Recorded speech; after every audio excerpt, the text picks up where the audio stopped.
Olá, prazer. Meu nome é Ariadne. Eu tô aqui a pedido a convite da Leila, professora de vocês, para conversar um pouquinho sobre o Ouvidores de Vozes. Como que ele iniciou aqui em Cabo Frio, o que é o movimento do Ouvidores de Vozes. E vai ser um grande desafio estar participando, né, dessa telinha aqui. É mais fácil falar presencial. Então, vou imaginar que eu tô aí, né, diante de vocês, batendo esse papo com vocês. Antes eu vou me apresentar, né? Como eu falei, meu nome é Ariadne, eu sou psicóloga e no quarto período de psicologia eu tive a oportunidade de estar entrando para uma casa de saúde, uma grande casa de saúde no estado do Rio, em Botafogo, localizada em Botafogo, a Casa de Saúde Doutor Eiras. Nessa casa era atendido em torno para mais de 3.000 pacientes, né? E tinha uma rotatividade de triagem muito grande. O que é isso? Para mais de 5, às vezes até 10 pessoas que chegavam em crise passavam pela triagem, né? E 90% dessas pessoas que chegavam nessa triagem acabavam sendo internadas. A porcentagem de pessoas que chegavam e tinham uma escuta, eram medicadas e iam para casa era muito pequena. A grande maioria ficava, nem que fosse 24 horas por 3 dias, enfim, né? E durante esse período de estágio, né, eu passei 1 ano fazendo estágio e durante esse período a gente teve um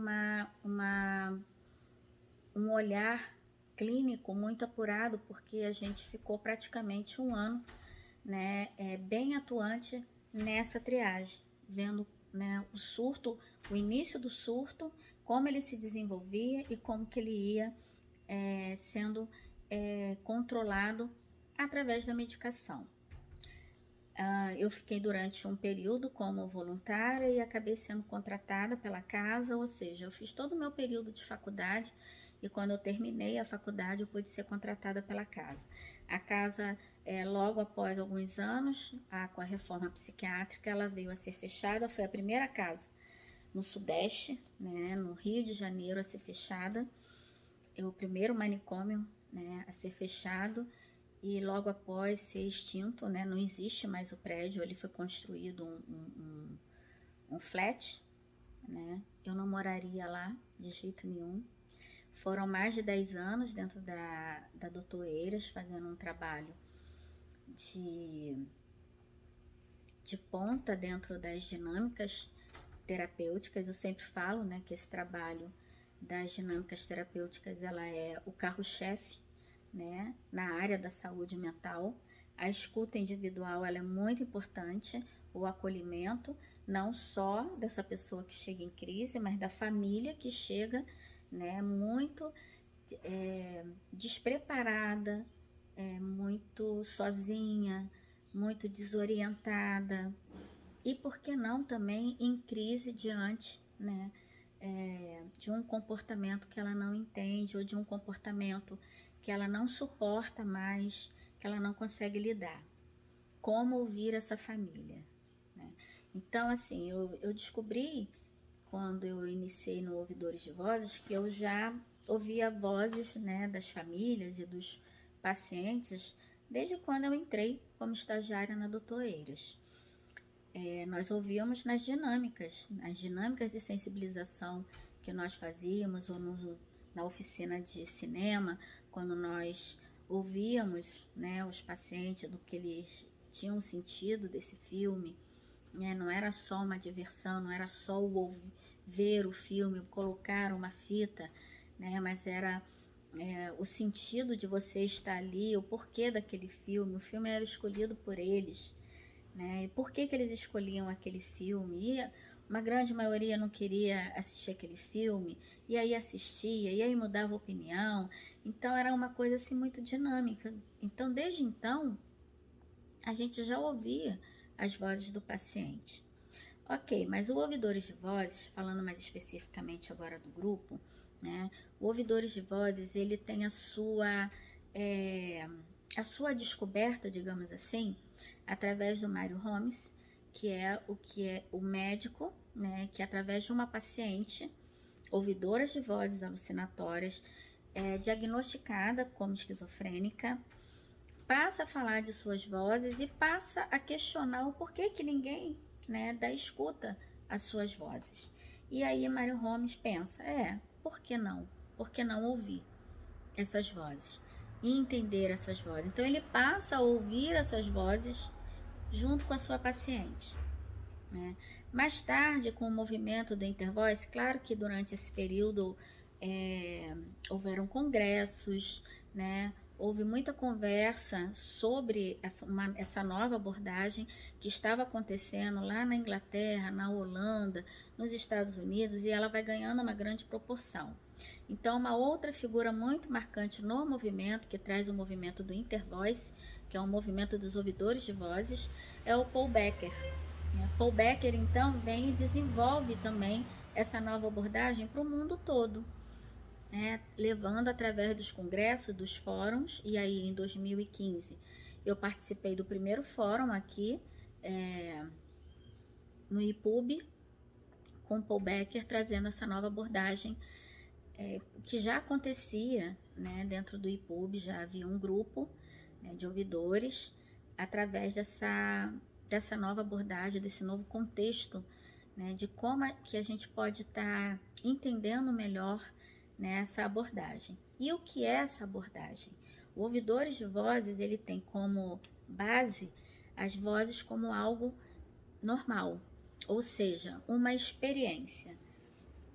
A gente costuma ouvir muito dos nossos palestrantes, do Paul Becker, entre outros, né, que o fato de você ouvir vozes não é muito diferente de você ser canhoto.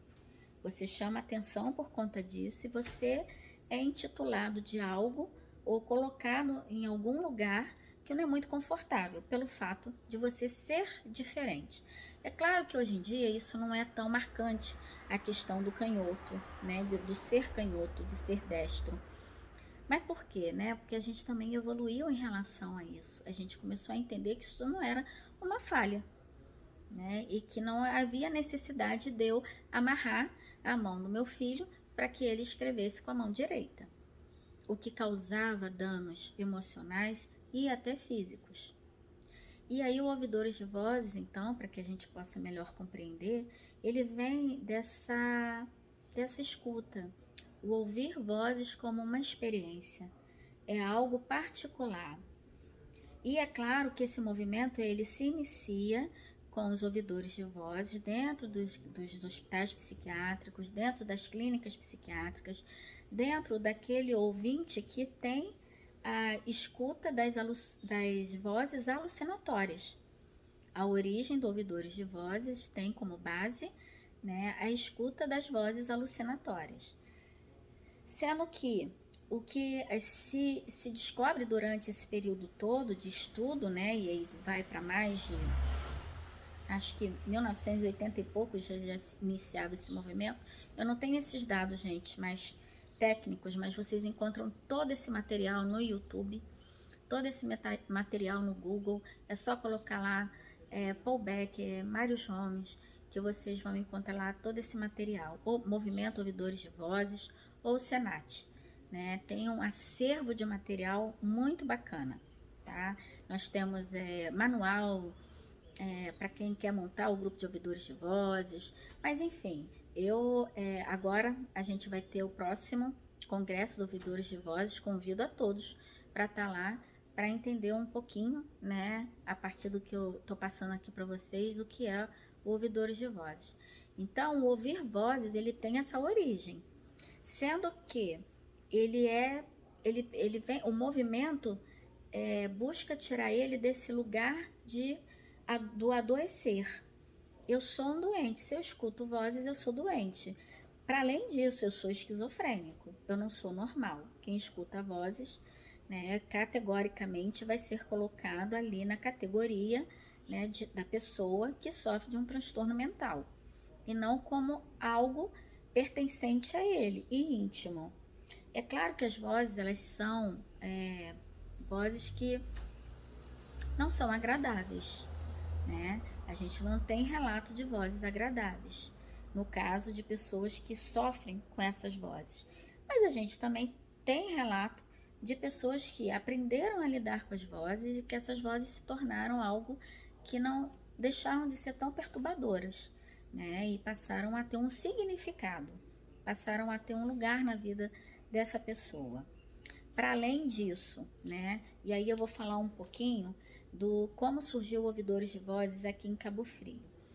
Eu iniciei, né, em 2015, indo no fórum, e aí nós, de 2015 até 2017, foram vários fóruns e congressos que eu participei de ouvidores de vozes e de novas abordagens de saúde mental, que sempre tinham ouvidores de vozes como uma nova abordagem, né, para atuar junto à pessoa que sofre com um transtorno mental. Em 2017, eu fui convidada a estar retornando ao CAPS de Cabo Frio. Eu fiz parte do CAPS de Cabo Frio de 2008 a 2012, na inauguração dele. Em 2012, nós saímos com troca de governo. Em 2017, recebemos um convite para estar retornando. Então, foi a oportunidade de estar levando ouvidores de vozes para o dispositivo. Geralmente, os ouvidores de vozes, eles iniciam dentro dos dispositivos, né, que trabalham com as pessoas que têm essa queixa, né, das vozes alucinatórias, ou, se vocês preferirem, o sintoma das vozes alucinatórias. Mas não necessariamente, né, esse é o lugar, né, do ouvidores de voz. Ele pode acontecer na comunidade, ele pode acontecer num consultório de rua, ele pode acontecer sim numa atenção primária, por que não? Num PSF, né, no NASF. Então ele necessariamente ele não precisa ter a sua origem, ter a sua base nos CAPs, né, que são os Centros de Atenção Psicossocial.